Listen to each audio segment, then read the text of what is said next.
প্ৰাসংগিক।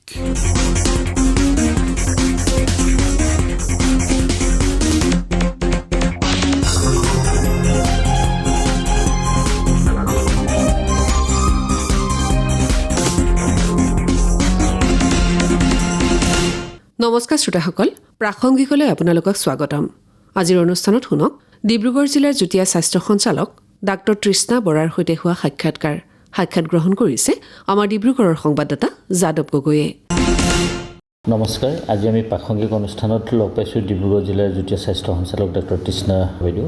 আৰু বাইদেৱে বৰ্তমান ডিব্ৰুগড় জিলাখনত বিভিন্ন প্ৰান্তত হৈ থকা জাপানীজ এনকেফেলাইটিছকে আদি কৰি অন্যান্য ধৰণৰ যিবিলাক সংক্ৰামক ৰোগ আছে, এই ৰোগৰ সম্পৰ্কে বিস্তৃতভাৱে আমি তেখেতৰ পৰা জানিব বিচাৰিম। আৰু ইতিমধ্যে ডিব্ৰুগড় জিলাখনত বৰ্তমানলৈকে জাপানীজ এনকেফেলাইটিছত তেনেকুৱা ধৰণৰ বিশেষ সংকটজাতীয় পৰিৱেশ সৃষ্টি হোৱা নাই। তৎসত্ত্বেও জিলা প্ৰশাসন তথা জিলা যুটীয়া স্বাস্থ্য সঞ্চালকালয়ৰ কাৰ্যালয়ৰ তৰফৰ পৰা সকলো ধৰণৰ ব্যৱস্থা গ্ৰহণ কৰিছে। এই সন্দৰ্ভত বাইদেউৰ পৰা আমি বিশেষ সকলোখিনি জানিবলৈ চেষ্টা কৰিছোঁ। হয়, নমস্কাৰ। প্ৰথম কথাটো হ'ল আমি JE আৰু AES কি এইটো আমি জানিব লাগিব।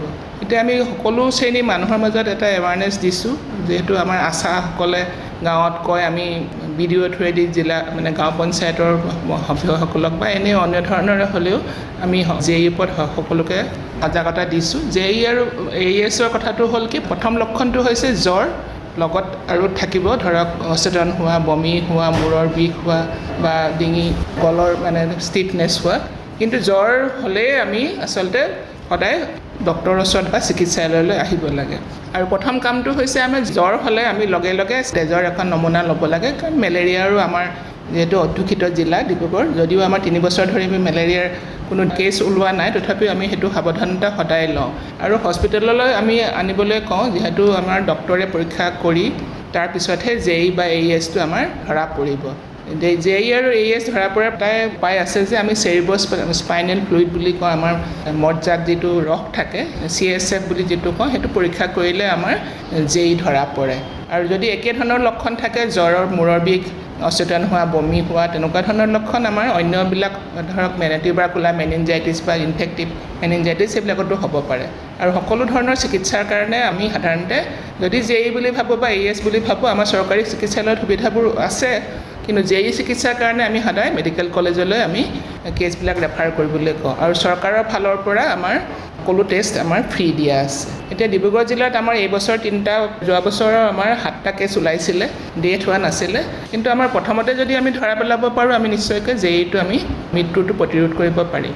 তাৰ কাৰণে আমি কিছুমান ষ্টেপছ আমি লৈছোঁ।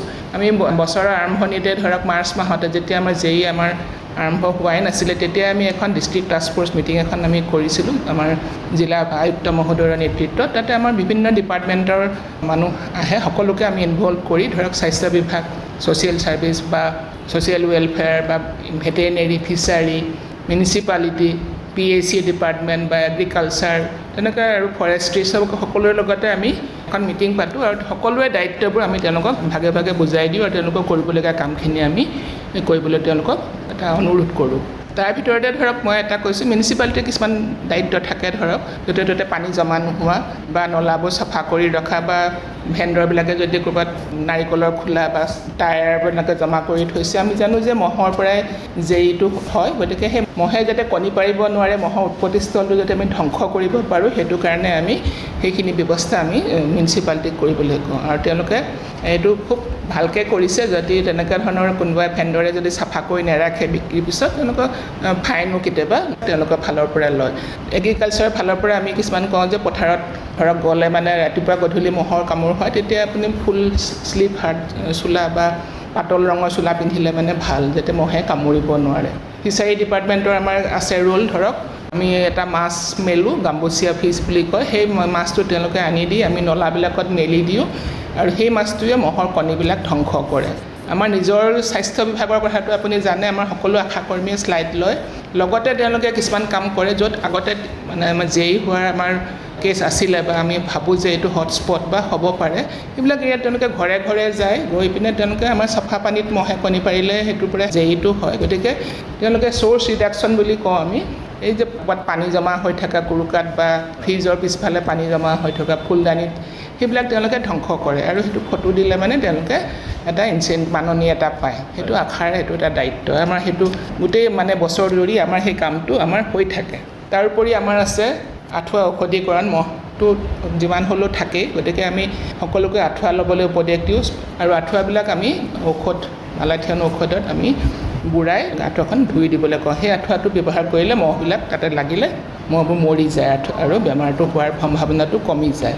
তাৰোপৰি এটা আছে আমাৰ ফগিং বুলি কয়, ধোঁৱাকৰণ, য'ত এইবিলাক মহৰ কণী পাৰিবলগীয়া জেগা আছে বা আমাৰ যেতিয়া ক'ৰবাত কেছ ওলায় কেছ, তেতিয়া আমি গোটেই এৰিয়াটো আমি এটা মানে চেণ্টিনেল ছাৰ্ভে বুলি কয় আৰু তেওঁলোকৰ ওচৰৰ পাজৰে যাতে কাৰো হ'ব নোৱাৰে সেই মহৰ পৰা ধোঁৱাকৰণটো আমি কৰি দিওঁ। আৰু গোটেইখিনি কামত আমাৰ এটা ডিপাৰ্টমেণ্টেই আছে যে যিকোনো বাহকজনিত ৰোগবিলাক হ'লে আমাৰ ৰিপৰ্টিং আৰু মানে ছাৰ্ভেইলেঞ্চ কৰা হয়। সেইটো এটা আমাৰ ডিপাৰ্টমেণ্ট মানে বেলেগ এটা বিভাগেই আছে, কিছুমান কৰ্মীও আছে, তেওঁলোকে খুব ভালকৈ কাম কৰে। কিন্তু আমি ৰাইজক এটা কথা ক'ব বিচাৰোঁ যে আপুনি মেলেৰিয়া বা বুলি ক'লে ভয় খাব নালাগে।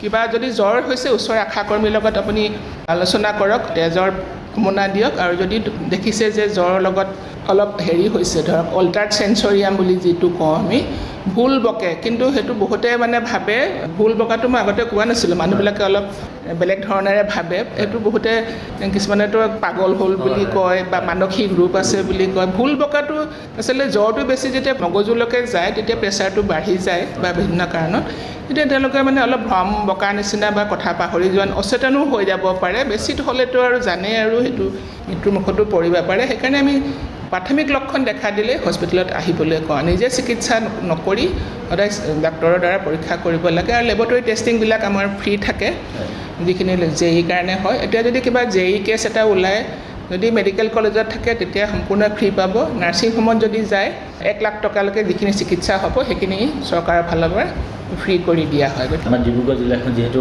চাহ বাগিচাৰ অধ্যুষিত অঞ্চল, এই চাহ বাগিচা অঞ্চল আৰু গ্ৰাম্যাঞ্চলৰ এই ৰোগৰ প্ৰাদুৰ্ভাৱৰ কিবা তাৰতম্য দেখিবলৈ পোৱা যায় নেকি? ঠিক বাগান বা গাঁও বুলি তেনেকুৱা তাৰতম্য নাই। আমাৰতো এতিয়া এবাৰ এটা নাহৰণিত এটা খোৱাঙত ওলাইছিলে, যোৱা বছৰৰ যিখিনি কেছ আছিলে আমাৰ ট্ৰেণ্ডটো তেনেকুৱা ধৰণৰ, আমাৰ গাহৰি পোহে য'ত কৰে সেই অঞ্চলবিলাকতে বেছিকৈ দেখা যায় বা খেতিৰ পথাৰত যিবিলাকে নামে। এতিয়া আমাৰ গাহৰিৰ ক্ষেত্ৰত আমি এটা কাম কৰোঁ, এইটো চেৰ' ছাৰ্ভেইলেঞ্চ বুলি কয়। গাহৰি পোৱালিবিলাকৰ যিবিলাক আগৰ পুৰণা ৰেকৰ্ড আমি চাওঁ, য'ত গাহৰি পুহিছিলে বা গাহৰি হোৱা অঞ্চলত যদি মানে পোহা অঞ্চলত যদি কাৰোবাৰ হৈছিলে, তেওঁ যদি গাহৰি পুহি আছে, গাহৰি পোৱালিবিলাকৰ পৰা আমি তেজৰ নমুনা আমি সংগ্ৰহ কৰিবলৈ কওঁ। এইটো আমি নিজে নকৰোঁ, এইটো ভেটেনেৰীয়ে কৰে আৰু সেইটো চেৰ' ছাৰ্ভেইলেঞ্চ বুলি কয়। তেওঁলোকৰ তেজত যদি সেই বস্তুটো চেৰামত যদি পোৱা যায় তেতিয়াহ'লে আমি এলাৰ্টনেছ এটা কৰোঁ যে হ'ব পাৰে, তাৰমানে সেই মহে কামুৰি গাহৰিটোৰ পৰা কামুৰি মানুহ কামুৰিলে বেমাৰটো হ'ব পাৰে। সেইকাৰণে আমি সেই চেৰ' ছাৰ্ভেইলেঞ্চটো প্ৰত্যেক বছৰেই কৰোঁ। যোৱা বছৰ কৰোঁতে আমাক কেইটামান পজিটিভ আহিছিলে, এইবাৰ আমি কৰিলোঁ। পিছে গোটেই ডিব্ৰুগড় ডিষ্ট্ৰিক্টতেতো কৰাটো সম্ভৱ নহয়, আমি কিছুমান এৰিয়া ৱাইজ চেম্পুল লওঁ। এইবাৰ আমাৰ নিগেটিভহে আহিছে। হয়তো আৰু এটা কথা, এই আমাৰ সকলো প্ৰাথমিক স্বাস্থ্যকেন্দ্ৰত ইয়াৰ উপশমৰ যিটো ব্যৱস্থা উপলব্ধনে?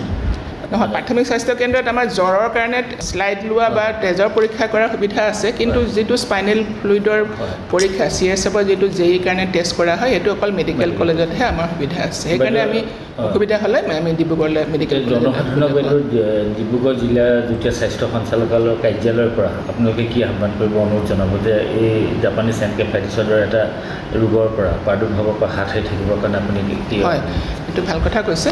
প্ৰথম কথাটো হ'ল জ্বৰ হ'লে লুকুৱাই নাৰাখিব বা ঘৰতে বহি নাথাকিব, হস্পিটেললৈ বা স্বাস্থ্যকৰ্মীৰ লগত কণ্টেক্ট কৰিব।